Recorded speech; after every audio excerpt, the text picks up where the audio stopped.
Well, a special treat on this episode of Ron Spomer Outdoors Podcast. We're going to hear from Jack O'Connor. What does old Jack think about all the new cartridges that keep popping up? And in addition to that, we are going to find out about someone who loves a 6.5 Creedmoor. I think he's bought 4 of them. Is this guy crazy or what? Let's find out.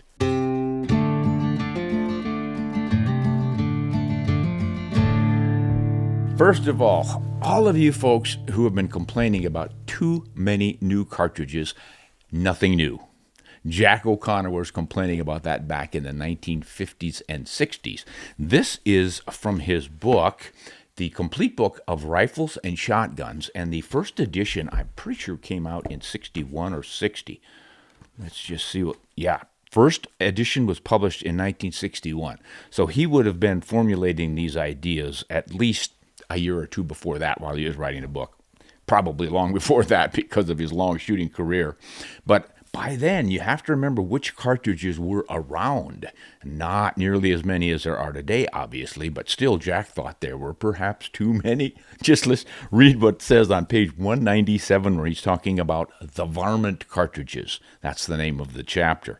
And he says, the reason most of the Wildcat varmint cartridges that have been introduced over the past 30 years have gone by the wayside is that today there is simply no excuse for them. Ballistically, the 222 Remington is just about identical to the old 22 3000 Lovell and the 2R Lovell, and the 222 Magnum, as far as results go, is much the same as the old improved zippers. I can see no point whatsoever in the various Wildcat 6mm when we have a 243 Winchester and the 6mm Remington. So, guys, you're not alone in complaining. Old Jack was doing it way back when. But gosh, think of all the cartridges that have come out since then. Just in the not the Wildcats, but in the 22 varmint class. You know, we've got all kinds of 17s now. They didn't have any 17s then. We've got the 17 Fireball, 17 Hornet, 17 Remington, 17 Mach 2. That's a rimfire you rarely hear about anymore. The 17 HMR, the 17 WSM. Then we've got the 204 Ruger. I don't know if they've ever legitimized any more 20s, but there are several Wildcats that are pretty popular as a 20 caliber. And then in 22s, we've got the 22 Creedmoor, the 22 Arc, the 22 Valkyrie from Federal. Nosler's got a 22. 22 250 got legitimized. Remember, that was 1961. They didn't even have a 22 250 as a commercial cartridge yet. The 25-06 wasn't out yet. That was still a Wildcat. So, yeah, things change, but one thing never changes. The introduction of new cartridges. They just keep coming. Let's hear from one of our patrons. This is Wesley. Good morning, Ron. I just watched your YouTube short regarding the Peak 44 rifle stocks. I have 4 rifles with Peak 44 blacktooth stocks, and I recommend them without hesitation. I also recently watched your comparison between the 6.5 300 Weatherby Magnum and the 30-06. As I own a 6.5 by 300, I may be a bit biased, but you left out one significant advantage of the 6.5 by 300, really an advantage of all Magnums over standard counterparts. True, the difference in maximum point-blank range isn't as critical for most hunting as it once was, with the mass adoption of rangefinders, and impact energy is similar due to the heavier bullets of the 30-06. However, the impact velocity of the bullets certainly can make a difference. At 500 yards, the 165 grain AccuBond from the 30-06 will hit at about 2,000 feet per second. The 140 grain AccuBond from a 6.5 by 300 will hit at about 2,400 feet per second. That's roughly. My 6.5 300 has a 26-inch barrel, so I'm guessing a little bit here. Anyway, energy doesn't mean that much if it isn't causing the bullet to do work. 2,000 feet per second is barely above the bullet's expansion threshold. 2,400 feet per second will still cause significant mushrooming. With today's tougher monometal bullets, I usually choose to hunt with magnums not because of their energy or their more increased range, but for the higher impact velocities. Thus, I get more reliable expansion of the bullets. All that said, I love your cartridge breakdown, so keep up the good work.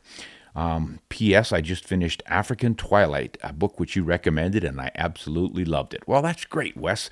And thanks for that point. I hadn't thought about it, but a lot of guys are really cluing in on that. What does your bullet do at certain impact velocities? Most of these manufacturers will say our bullet opens adequately at 2,000 feet per second impact velocity, some 1,800, some go down as low as 1,400, I believe. So do some research on that, figure that out. That will help you decide what kind of velocity you need out of your cartridge. And maybe you do want a Magnum just for that increased expansion out there at 400 yards or so, just like Wes does. So that's a good one. Now here is Eric asking about a stock duplicating machine. This isn't something you get every day. Let's see what he's got to say. Good evening, Ron. I hope all is well. It is, Eric. Thank you for asking. Say, I have some incredible curly maple, spalted maple, and purple heart lumber. All pieces are large enough for a rifle stock. I want to make a laminate between some of the wood and create my own stock blank. Something like flame maple on the right and left of the stock and a purple heart stripe down the middle. I would like to send it to someone who could put it in their CNC machine to carve the stock. I have matching 7mm WSM and 300 WSM Winchester Model 70 rifles. Thanks for all you do. Well, I wrote back right away to Eric and I said, Eric, there are several duplicating machines that you want to look at. I think that's what you need. CNC, I think you're talking about a computer-assisted machining or something. But the stock duplicating machines is generally how these devices are advertised and sold. And well, I think one of the finest ones is Honig's, Hoenig. This is the gentleman who invented the rotary round action rifle. He invented a stock duplicating machine long ago, and many of the big stock makers bought that machine because it's so good. I don't know if they're made by anybody right now, but you might want to look into the Honig stock duplicating machine. Then Don Allen made one. He was the gentleman who started Dakota Arms. So he had that, and I think one of his machines is still working at Park West Arms where they build rifle stocks. And then there's a Rodman I've heard of. That's supposed to be pretty good. And a Gemini. So you might want to look at those names and find out all about them. I saw a few used ones for sale at around $1,200, I think.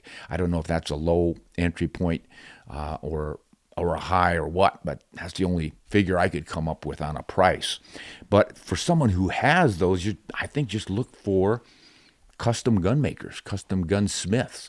There's plenty of those folks around, and I think it's the American Custom Gun Makers Guild, a name like that. Search along those lines, and I think you'll come up with that organization. There's some great guys in there who are doing incredible work building rifles, and I would imagine one or more of those gentlemen or ladies would know of where you could find a stock duplicating machine, or maybe have one of them make it for you, duplicate it for you along the lines of that Model 70. Folks, if you don't know what we're talking about here, this is, how would you call it? A pantogram, I think, is another name for it, a simple thing where you've got two devices. One follows the other one perfectly. So there are bars that attach these things, and then you put the object you want to duplicate on some spindles, and you slide one thing across it and follow its contours. As you do that, the other side mimics those moves, and you'll have another chunk of wood in there, in this case the rifle stock, a roughed out blank, and that piece has a router on it that's spinning, and it peels off the wood. So that's how you would mimic one side to the other. So it's kind of a cool tool. If you're interested in making rifle stocks, you pretty much have to do that. They will do the rough outside contours as well as the inletting for your magazine, trigger group, and all that stuff. So quite the machine. All right, good luck with that, Eric. Let's see. Oh, here's old Ted down in, looks like he's from South Carolina. Hey, Ron, I'm just sending you the photos of load testing on the 4th Tikka rifle in 6.5 Creedmoor that I've gotten in the last couple of months. That's sub half MOA right out of the box, 4 rifles in a row. Wow, this man loves his Tikkas and his 6.5 Creedmoors. A fifth rifle I got is a Bergara HMR, and it is also stellar accuracy from that one. Got a .67-inch group with it, which would be fine at 100 yards, but I shot it at 200. The point being, what's to hate about the 6.5 Creedmoor? It is seriously accurate, low recoil, and it shoots plenty of bullet in the 130 to 140 grain weights for penetration. I would much prefer it to the 243 Winchester for a young hunter. I started my son with a 7mm 08 when he was 12 years old. Had the 6.5 Creedmoor been available back then, most likely would have been my choice. 708s, by the way, are great and they're still favorites of ours. Bottom line, accuracy and comfort with a fine bullet creates confidence. And confidence is a great therapy for buck fever. That's my take on the despicable 6.5 Creedmoor. All the best, old Ted. Well, thanks, Ted. You I don't know what it is, but some people love the 6.5 Creedmoor and others love to hate it. Oh, boy. Let's see. Rick.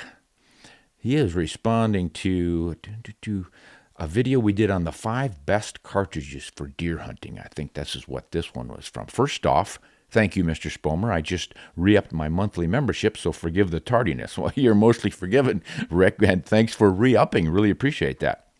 I inherited a 6.5-06, and I wonder how competitive it would be to the 6.5 Creedmoor. Here we go again with the Creedmoor. I may be answering my own question, but with a new barrel in the 6.5-06 with a faster twist, would it be comparable or even better than the 6.5 Creedmoor? By the way, I do reload, so he can handle that. And let's see, P.S. We escaped California, and we now have found a place in Nevada at the foothills of the Ruby Mountains. The Homeowners Association has a shooting range. First thing I told a realtor, where do I sign? Well, it looks like he found a place that lets him shoot right close to home. Pretty nice. Oh, one more thing. I was looking up some numbers in one of my many reloading manuals, Barnes number 4 specifically, and I ran across an article citing in for effect by Ron Spomer. So I said to myself, I guess Ron's legit. Well, thanks for that, Rick. Yeah, Rick, the 6.5-06, it's been around as a Wildcat for a long, long time. It was Sammy spec, so it's a commercial cartridge. Not a lot of people load for it. But you're loading, so you're going to do just fine, and it will definitely outperform the 6.5 Creedmoor. You've got a lot more powder in there, obviously. The Creedmoor is roughly 308 length, short, a little shorter than that even, and the 30-06 is obviously 30-06, so it's got more length to it. And you neck that down to 6.5, and bingo, there you go. So you are going to have ballistics out of that real similar to the 6.5 PRC, or the 6.5 284 Norma. Those both have quite similar powder capacities to that 6.5-06, and it is a good one. I would figure 200 feet per second more velocity than you would get with the 6.5 Creedmoor shooting the same bullets.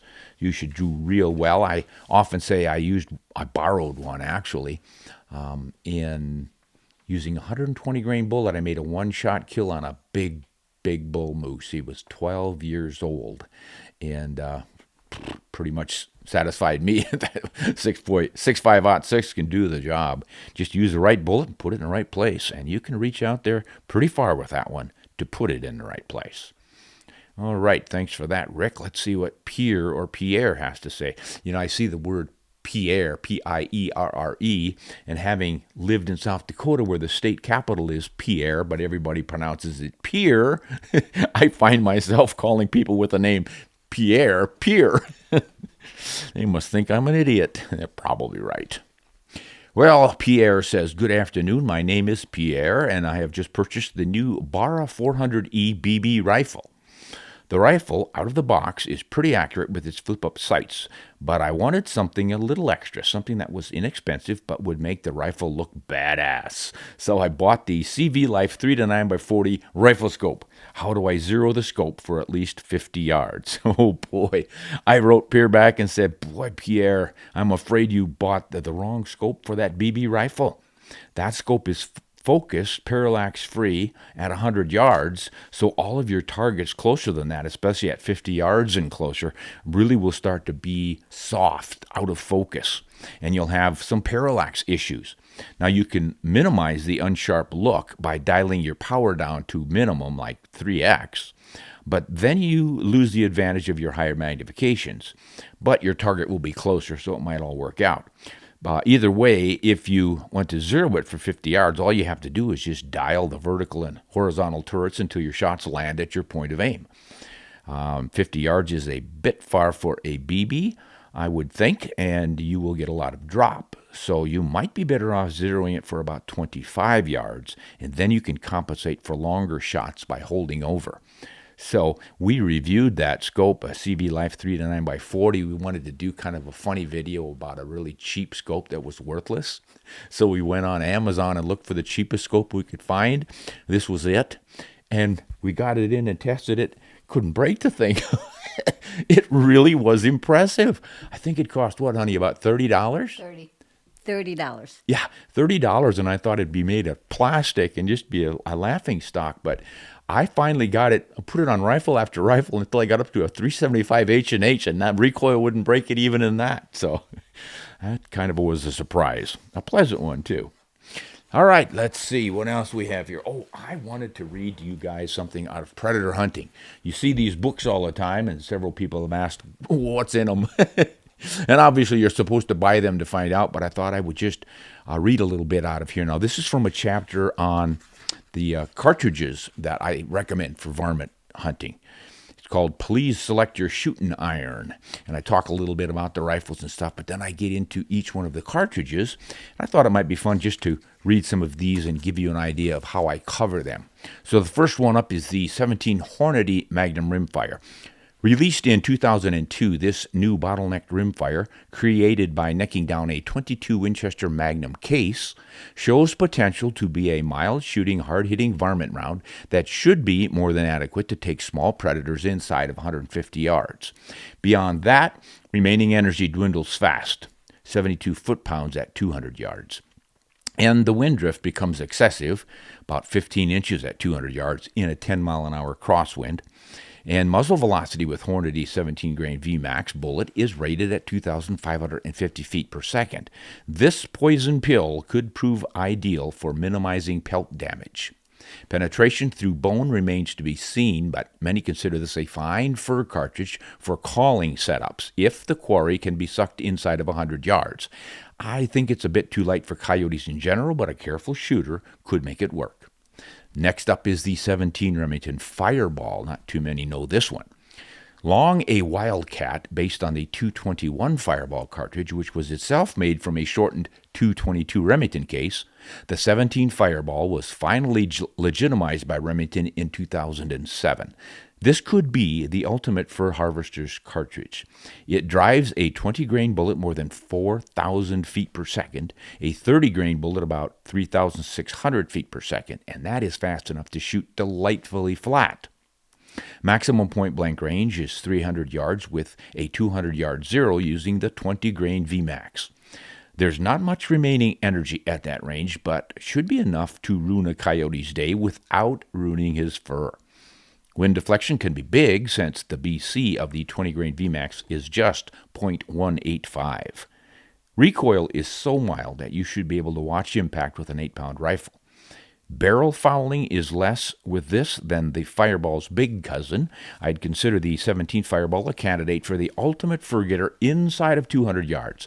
But this is just conjecture because I've never tried one, but I'd sure like to. And now, the last of the 17s, the big 17 Remington.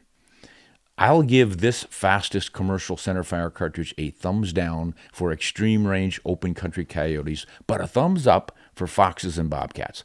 I say this even though I have never fired a 17 Remington at game. Those who have tell me it absolutely flattens coyotes. So what's my beef? Well, reputation and basic physics. By most reports, the tiny 17 bore, which burns 4 grains more powder than the Fireball to get 250 feet per second more speed, fouls quickly and must be cleaned frequently to maintain accuracy. I do know that cleaning a 17 bore is a bit of a pain. You need special narrow cleaning rods and tips that bend and break easily. Most 17 bullets are rather delicate things, and at 4,300 feet per second, they're liable to blow apart upon striking even minimal vegetation. Handloaders claim that slight variations in powder charge weight result in dramatic velocity pressure changes. There are few choices in 17 caliber bullets and even fewer in factory-loaded ammunition, but I'm not sure you need many. The 25 grain VMAX starts life at 4,000 feet per second, and it deflects 9 inches at 300 yards in a 10-mile-an-hour crosswind. It deflects 1.5 inches more than the 22-250. Its .230 BC means that it's slightly less wind deflection than that 20-grain version bullet. Like its shorter cousin, this biggest 17 has a mild report and mild recoil. Its tiny bullets should make it easy on pelts and safe in heavily settled farm country. Handloaders can load down to match 17 fireball ballistics, yet retain the option to grab that extra speed for those longer shots. This might not be a bad option after all. And then I go into the 204, and then the 22 long rifle, and 22 Hornet, Oh my goodness. and it goes on, 22 Swift, Stop. 223, 6 millimeters, 257 Weatherby. I go all the way up to a 270 Winchester. No, I take it back. I go all the way up to a 30-06 and a 300 Win Mag. Lots of information in there about cartridges and bullets and rifles suitable for predator hunting. If you guys want to buy one of these, I think, can you go on Amazon and get them, honey? Yeah, you can. Okay. You can get signed copies here. But if you want a signed, autographed copy, and probably, you going to autograph them, honey, or should I? No, I'm not going to. You're not? But you didn't say what's new in the 17 that was written in 2012. So is there any changes? Yeah. That's why they have to buy the book. They've got to catch up on history before they can jump into the modern age. Come on. Yeah, that's a fair point. This book is getting a little long in the tooth, shall we say. Still good, solid information in there. It's just that there are some new cartridges, and I probably need to update that. We've got plenty of books right here because Betsy made a double order by mistake. So if you guys want, what are they going for on our website, honey? They're $32. $32. $19 on Amazon. Amazon will get you one for $19. We're going to soak you for $32 because Betsy doesn't want to ski to town to send them in the mail. We answered that. Oh, boy. I do want to say something about our books. When we're not Amazon. In other words, sometimes we're not here or out of town, so there's sometimes a delay in sending them No free delivery, no Prime. No Prime. We should maybe be Ronazon. Ronazon Prime. $2,000 a year to join Ronazon Prime, and we'll send you your 2 books a year for free. Not only will we give you free shipping, we'll give you a free book for $2,000 if you're joining Ronazon. Boy, that's how to make money. Should have thought of that sooner. All right, let's see what Betsy's pulled up. I think these are all from Betsy. Where'd you get these, honey? From our website or The website. I didn't get any from YouTube, so we're missing none our from YouTube this time. Oh boy. Well, let's see what comes out of Oregon from Jared. Hey, Ron, I've got a Savage Axis in 30-06. I'm going to get it threaded to put a brake on and eventually put a suppressor on it. My question is, what do you think of also having the barrel cut down to 18 inches? Would that length have too much of a negative effect on a 30-06 shooting 165 grain AccuBond? I'd only be using it for blacktail and mule deer at a maximum 400 yards. Thank you for your time and the amazing information you put out every week. Well, you're certainly welcome, Jared. I think you're going to be all right with that, Jared. Here's what you want to consider.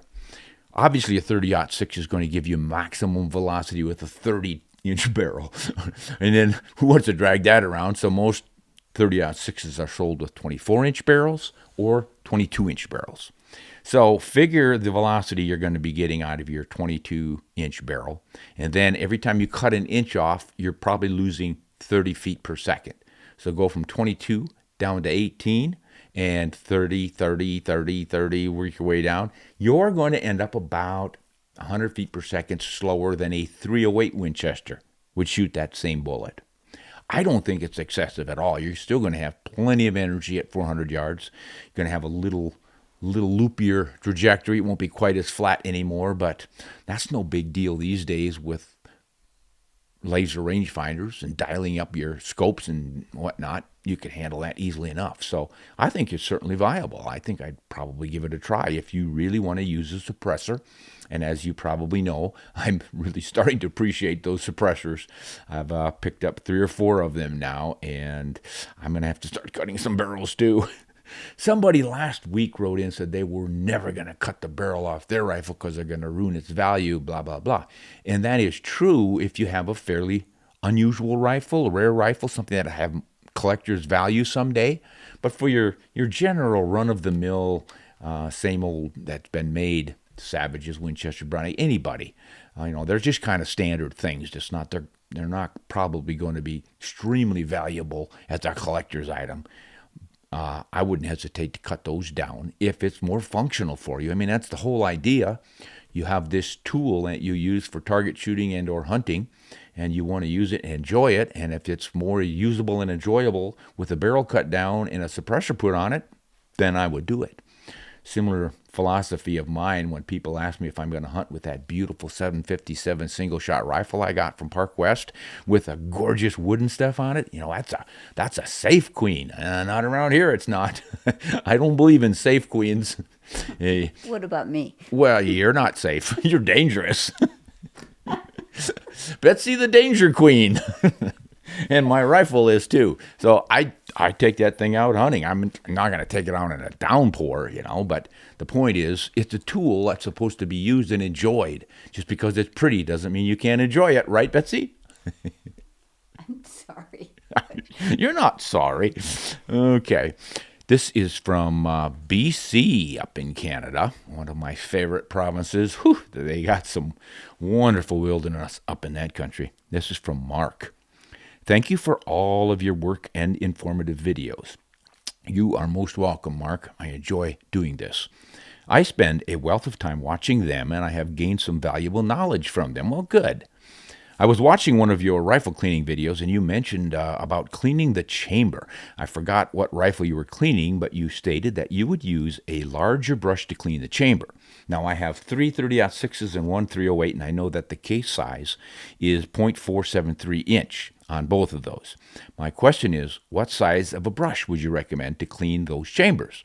I think the 410 would be too narrow to do anything. I'm not sure that one could get a 20 gauge brush in there far enough to do anything positive. Maybe the 45 caliber brush might do the trick. What are your recommendations? Mark, you are right on with that 45. That's what I use. Just wrap some cloth around it. Put your solvent on the cloth. That'll tighten it up and you'll be able to get it that way. You don't generally have to use a bronze brush to polish the chamber. You just want to get in there with enough tension to get your cleaning patches to work. So I wrap my patch around the 45 and bingo, you're right up there at about 47. Another option would be to try to find a brass for, say, a 470 Nitro Express, but I really don't think you need it. I think the 45 will work just fine for you. All right, let's see. We're in Canada again, right beside BC. Just go to the east over the top of the Rocky Mountains, and you're in Alberta, another great province up there. And this is Chris. Chris from Alberta here. Ron, I am shooting a Ruger American in 7mm 08 Remington with a 139 grain Hornady. I just bought a box of Barnes 145 grain LRX boat tails, and I want to go all copper. Now, the question is, do I have to clean down to bare metal for the transition from lead to copper? What is your suggestion for a cleaning regiment? Thanks for the great videos. Yeah, Chris, tell you what, you don't have to. I have found that some rifles I can shoot standard gilding metal jacketed bullets in them, switch to copper, and retain accuracy, but not very often. Most of the time, my accuracy following that with a copper bullet is not good. So to be fair to yourself, your rifle and your bullets and your ability to shoot good groups, I would get rid of all the gilding metal fouling in your barrel. Now to do that, standard procedure with your carbon removing solvents. You want to use that, get all the carbon out, and then just assume, even if you don't have a bore scope to look down in there, just assume you're going to have copper fouling, or that's the jacket, the gilding metal. Gilding metal is like 95% copper and 5% zinc. So you're going to have some fouling from that, and that's what you need to get out. And then you use copper solvent. I did that video on how to clean sponsored by Otis, and they've got all these different solvents that'll address that.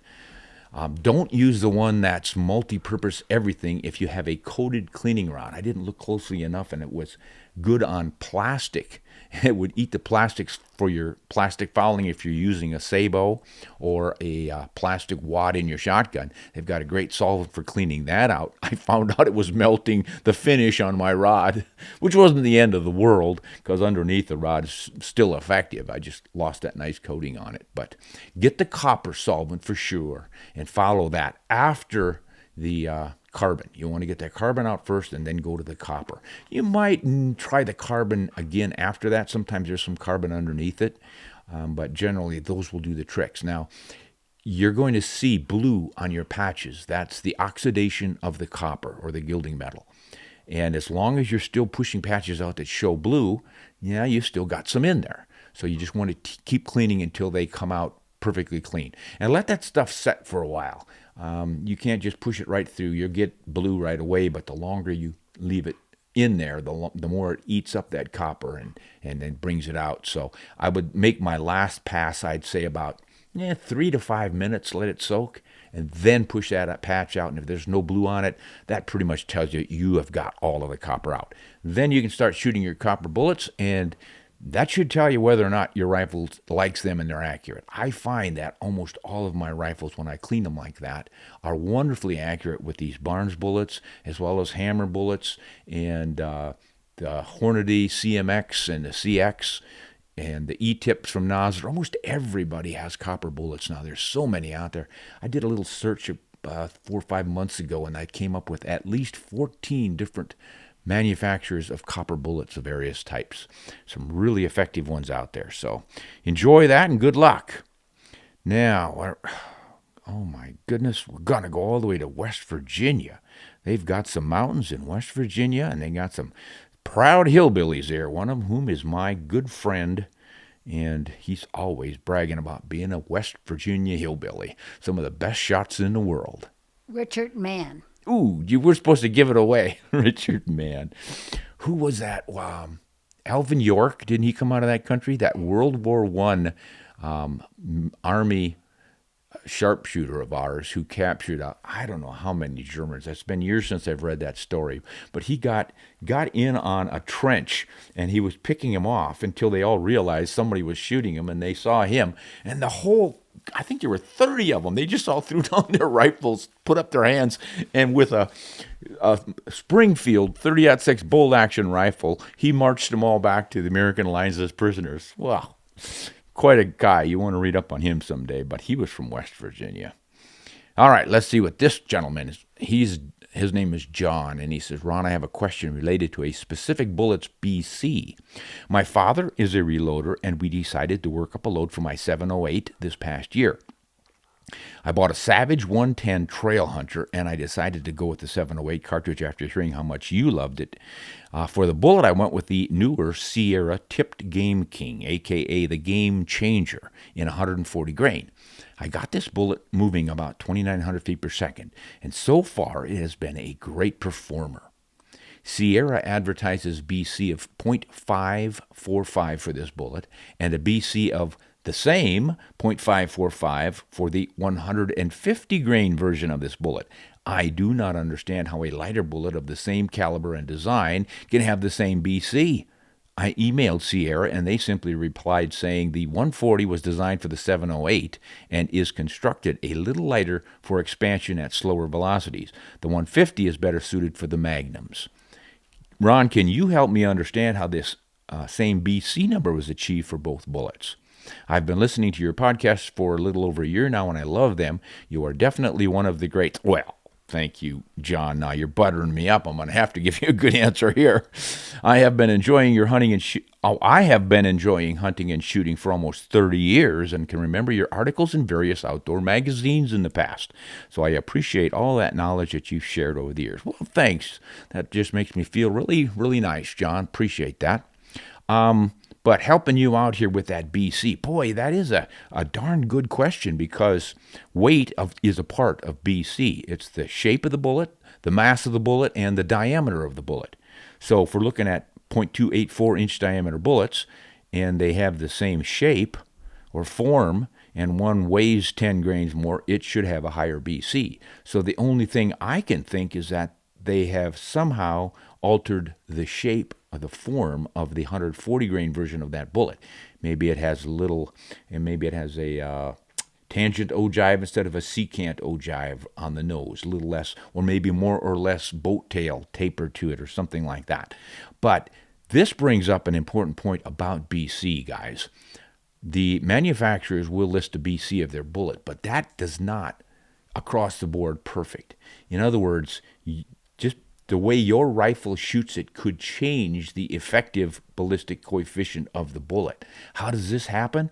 Well, it's complicated. Some of it has to do with air drag at different velocities. And hand it to Sierra. They will list their bullets BC at different velocities. And if you look at those, you'll notice that most of the time it will have its highest BC at, say, 2,000 to 2,400 feet per second and faster. Once you fall below that, you lose a little bit of the BC. And if you fall in even farther than that, that bullet's slowing down, it doesn't just slow down, but it loses BC and becomes more of a drag, so it slows down even faster. That's the only company I know of that really tells you that. But it'll give you a pretty good idea of what your actual BC is of your bullet when you shoot it at high velocity versus lower velocity or further down range. It's, like I say, it's complicated. But the main point is your rifle's going to scour that bullet a little bit from your rifling. And that's going to add a little more drag to it because you no longer have a perfectly smooth skin. So a little bit of drag changes the BC slightly. Some barrels do it more than others. The point is you really need to double check this stuff by actually firing on the range. Use their numbers, run your ballistic tables, and then go out and test it. If it says that your bullet is supposed to drop 6 inches at 300 yards and you shoot at 300, a 3-shot group is 2 inches lower than that, you have a lower effective BC in your bullet. So that's the best I can tell you on it, John. If I were you and if I had those bullets, I would load them up to same velocities and shoot them and just see if they are landing in the same place. Of course, then again, that might change the vibrations in your barrel and the oscillations, and you're not necessarily landing in the same place anyway, but kind of complicated, but I don't know that really matters. Just pick the bullet that works for you and the BC that works for you, that you've proven, and I wouldn't worry about it. But the other thing could be it was a typo. I have seen some crazy typos in some hand-loading manuals and the brochures and stuff from these companies. There's been some really crazy ones, like they'll say this particular load should develop 2,000 feet per second muzzle velocity and was really supposed to be 3,000 feet per second. Big difference. So always watch that stuff. Play it smart. Use a little of your common sense on some of these things. Okay, now, California, Rich. Hi there. Before I ask my question, I just want to say that I've watched a fair amount of content from your channel, and I think you guys do a great job. Well, thank you, Rich. Betsy, you do a great job. Rich said so. I'm a younger guy, and I've never gone hunting before, but I'm considering going out with a few friends, also complete noobs, to chase some feral hogs in the general region near San Luis Obispo. Oh, I have hunted hogs near there, and there were a lot of them. You're going to have some fun. So I have done some homework on the legalities and such, and I'm all set on that front, but I'm somewhat clueless as to where to start from a more practical sense. Just wandering around the empty land aimlessly, it seems inefficient, but I'm not really sure what other approach I should take. So I guess my question really boils down to this. What would be your broad strokes advice for a first hunt targeting wild pigs? What are the steps that you would go through once you found land to hunt? In case it's helpful in terms of hardware, I have a Browning AB3 Hunter rifle chambered in 6.5 Creedmoor, and with that a Vortex Diamondback 4-12 by 40 scope, so any gear recommendations would be much appreciated. So thanks, Rich. Yeah, no problem, Rich. You're fine with that setup. That 6.5 Creedmoor is more than capable of taking some pretty big pigs. You got a great scope there, going to be able to reach out. Yeah, you're set there. You've just got to find the pigs. So the actual hunting is what you're asking about. First two things, morning and night and evening, early and late. Pretty much all wildlife is moving at the first crack of light and the last. The last 2 hours of the day, the first 2 hours of the day, they're active, they're feeding. It's called crepuscular. You know, there are nocturnal animals and diurnal animals, but there are also crepuscular animals, and those are the ones that are most active at dawn and dusk. Mostly that's deer, elk, moose, most of the game we hunt. And I think pigs would fit into that category. So would Bogey. Bogey, our dog, it is too, yeah. You'll see that. Sleep all afternoon and suddenly in the evening, ready to rumble. So Covey's the same way. All of our dogs have been like that. That's just the way animals are. So you're going to want to hunt early and late. So I would get out there on the ground and have a good binocular. Get yourself a high lookout, and there's plenty of hills in that country. Get up high and then watch, look, and just sit there and watch things, and you'll pretty soon see a line of hogs. That's how I got mine out there. We're up high, and they came out of a stringer of trees and crossed an open grassy pasture and went to another stringer of trees. There were pigs like that moving all over. At that point, you can go after those pigs, or you might say, well, that looks like a runway. Maybe I can sit closer to it, get within range, and wait for some others to come out. That same bunch might come out again in the evening. They may have been feeding somewhere, and now they're going into bedding cover, or vice versa. In the mornings, they're going to be going back to bed. In the evenings, they'll come out of their beds and go out to feed. So you might also look for good food sources. If there's a crop field that they're raiding, pretty good sign would be there. You're going to see a lot of torn up ground, and man, can they dig up the ground. You know, pigs are always rooting with their noses. They'll dig up roots and stuff and tear up fields, and that's why farmers hate them. So you can look for sign like that. But in the wild country that I hunted there, it was all ranch ground, and I don't remember seeing any kind of a crop field. But there were some water holes, so if it's dry, they may be keying on that water, and that's probably a twice-a-day thing too. They're going to come in for a drink.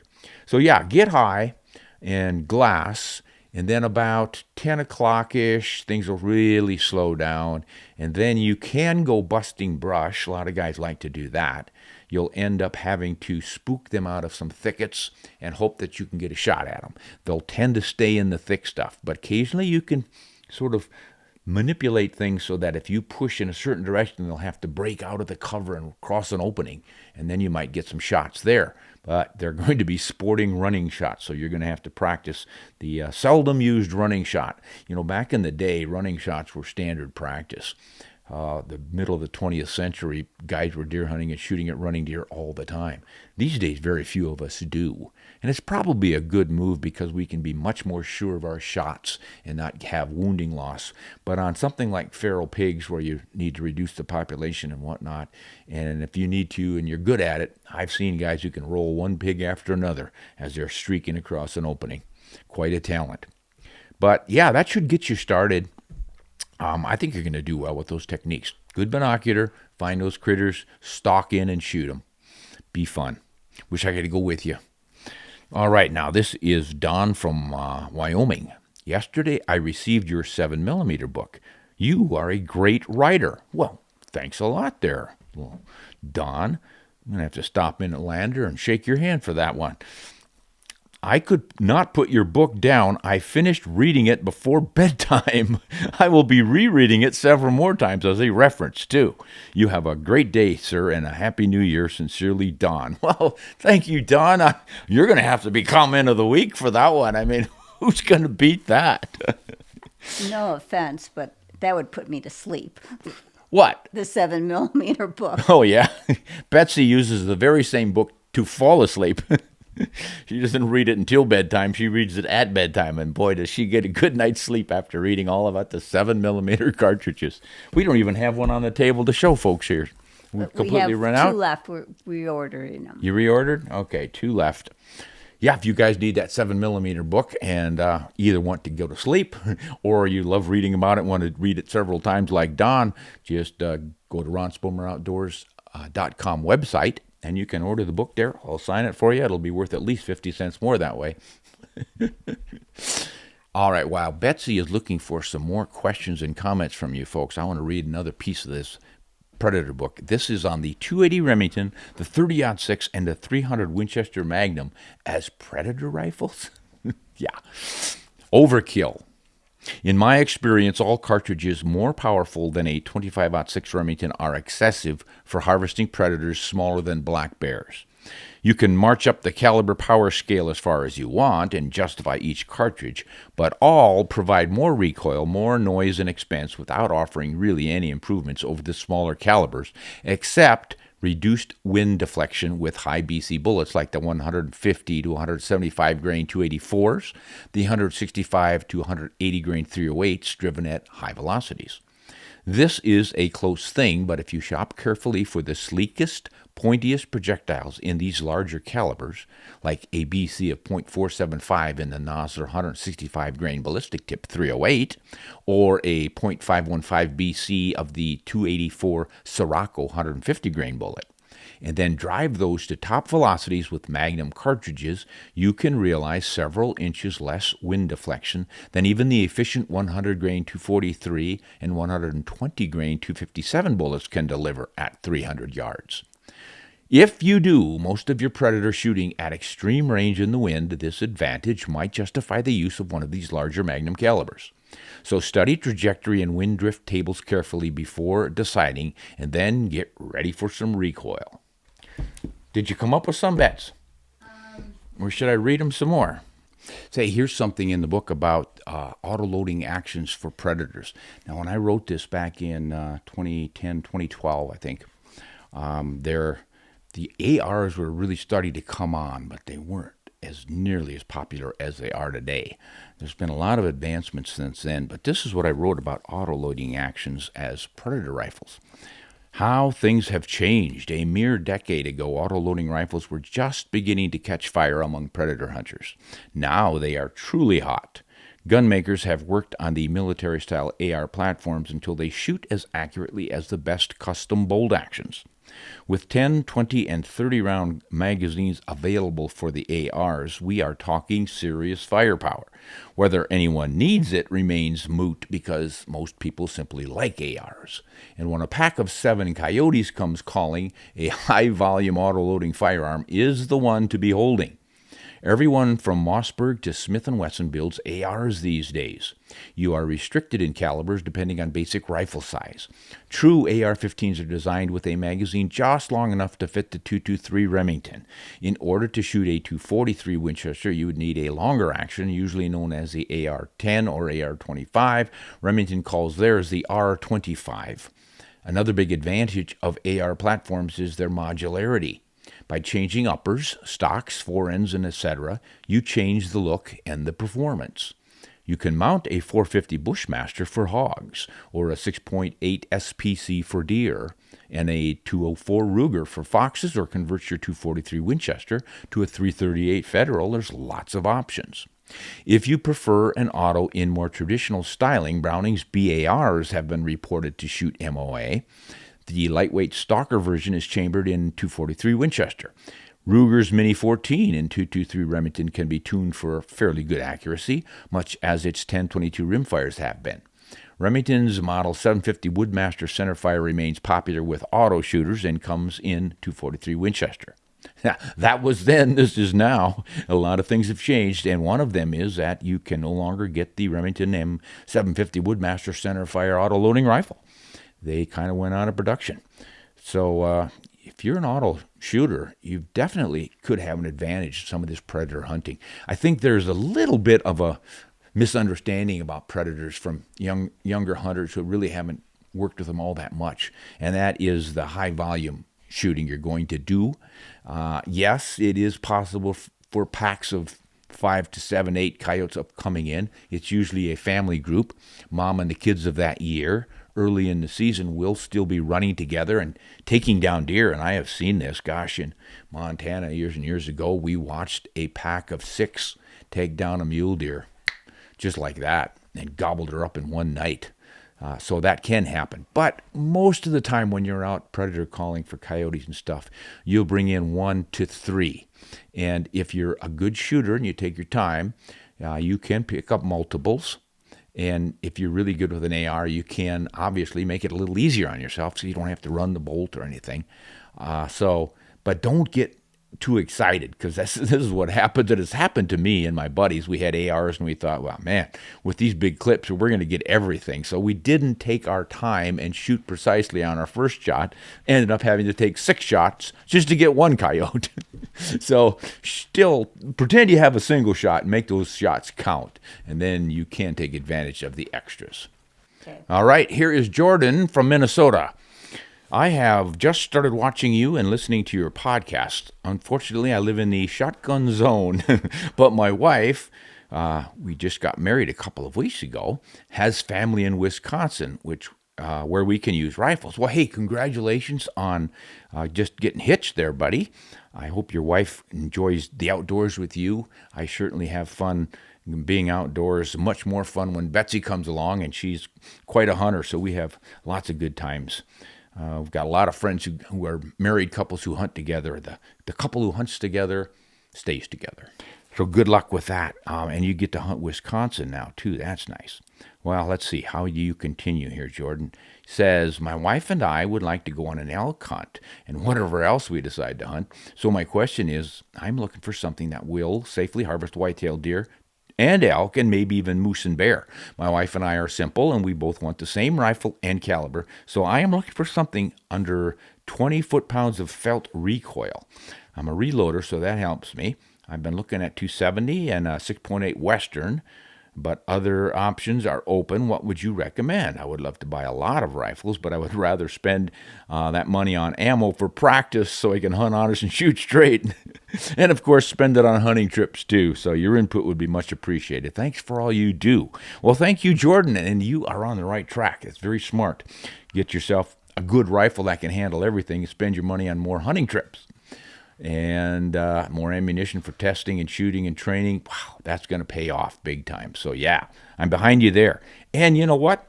I can't complain with either one of those. The good old 270 Winchester or that new 6.8 Western, bingo. You might want to look into the 7mm PRC, pretty similar in performance to the 6.8 Western. And then there's that new BC, backcountry, 7mm backcountry, but that's the one with the 80,000 PSI pressures and a steel case. Some people are still a little bit nervous about that one. They don't know if it's going to really pan out. I would tend to think so. If a big company like Federal spent 6 years working on this and doing research, I would think they put it through just about every test you could imagine. But if you just want to play it safe, I think that 6.8 Western would be the one I would go. I've used it a few times. Gosh, I took a pronghorn, a nice one-shot, 320 yards, and another time a big whitetail at my craziest distance ever. And some guys will criticize me for this, but it's happened. I did it, so I'll confess. It's been out there before. 777 yards. This was a hunt on which we were to test new long-range ammunition and bullets and rifles and all this stuff, and we'd been doing a lot of work with it, a lot of practice, and the conditions were perfect, and that 6.8 dropped that Sierra bullet right on the shoulder where I was holding from that crazy distance. So it can be done, but I have never done anything like that before or since, and I don't recommend those crazy long shots. But you certainly have a cartridge that would turn the trick for you. So yeah, I think you're on the right track, Jordan. There are plenty of other options out there, but if you just don't want to spend all your time digging into the arcane numbers on ballistics and all, just know that 6.8 Western, shooting those big .277 inch diameter bullets weighing as much as 170 grains, there's no deer or elk gonna walk away from that, or moose, What or about bear. the recoil? Now, recoil's not bad on those. Yeah, you'll be fine. And if you really are concerned about recoil, we've got a video coming up on training for recoil. Joseph Von Benedict and I did it, talked about what we did and what seems to work for a lot of good folks. And it is more mental than it is physical. But even so, if you just don't want a lot of recoil, you can always go with a brake and or a suppressor. A couple of really good options right there. All right, Doug from Washington State. Thanks for your advice and all your discussions. I don't always get to watch them live, but I almost always watch them when I have the time. I've learned invaluable information about shooting and reloading from you that I never learned from my family or my other mentors. These days, I am less interested in hunting than I am in shooting. But today, listening to your podcast, a general hunting question hit me. Perhaps it's a general wildlife question. I grew up in the 1970s on the west side of the Cascades in Washington State, just to give you an idea where I'm talking about. Mostly we're around Mount St. Helens, but also in Klickitat and some of the Coast Range near Nassau. I remember back then that deer weren't exactly falling out of the trees, but it wasn't difficult to fill your tag. Fast forward to today, and deer are a lot more scarce. I can see a lot of reasons for that, which I won't get into here, but the fact it is harder to hunt these days than it used to be. Got that right. What puzzles me is I have friends in Pennsylvania and North Carolina who both brag about filling multiple tags every year, and are also griping about the hazards of hitting deer on the roads because they're so plentiful. Other people I know in Mississippi and Texas make similar claims. Here in the Pacific Northwest, we aren't harvesting more deer than we were 50 years ago, so why does the population seem so much lower? I know chronic wasting disease is a problem, particularly with the elk in the mountains. It doesn't seem to be as bad near the ocean, but I noticed this in the early 2000s when I was still hunting more. Man, that has become such a big problem. Do you have any insights on this? Thanks a lot, and tell Betsy hi from me. Hello. Hi from Doug. Yeah, Doug has some good questions there. You know, I'm no expert on it, but as a general rule, the Pacific Northwest is known for having some pretty poor quality forage because of all the moisture, believe it or not. You would think in rainforests like that, there'd be lots and lots to eat. But plants evolved to defend themselves chemically against too much browsing and grazing. So that could be one of the issues. There's just not a lot to eat in those mature forests. And corollary to that, of course, is forest management. If you're getting old growth forest or regrowth that's too thick and you end up with no understory, you've just got trunks and needles up high, and the deer and the elk are walking around in essentially a desert with nothing but needles on the ground. The browse plants, the shrubs and such are shaded out so they can't grow, and or they're overbrowsed when they do sprout. Then there are cattle. I don't know how much grazing goes on in the national forests out there, but in the drier parts of the Rocky Mountain states, there's so much cattle grazing in some areas that there's no understory either. And that hurts our mule deer populations. Elk are a little tougher, bigger, and hardier. They do a little bit better. But back east, you've got crops like crazy. You've got all kinds of small acreages, and it's just a better environment, and whitetails thrive in that stuff. They can do really well in regrowth forests and cutover lands, but also in ag fields and such, and also around towns, feeding in people's backyard shrubbery and stuff.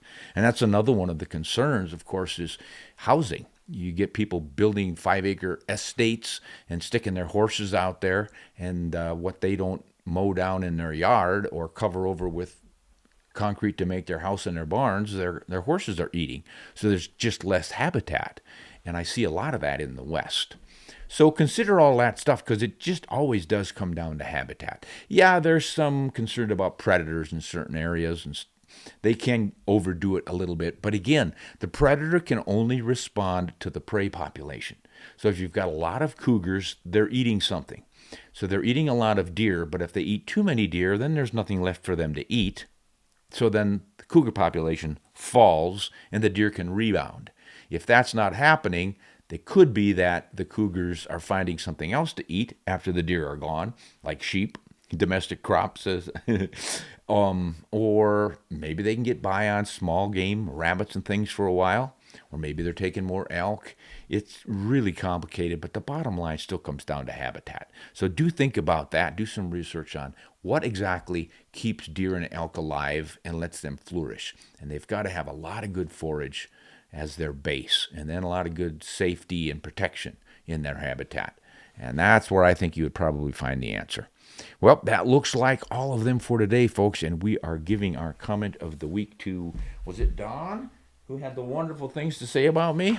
Can't pass that up. comment of the week goes to Don from Wyoming, who had the wonderful comments and praise for me as a writer. He had read my book straight through, and he's going to reread it. That's how valuable he found my reference to 7mm book to be. So I can't pass up the opportunity to give Don our comment of the week. Thank you so much, Don. I'm glad you enjoyed that book. All the rest of you, here's your opportunity. Buy a book for bedtime. Hey, hunt on or shoot straight. We'll see you next time.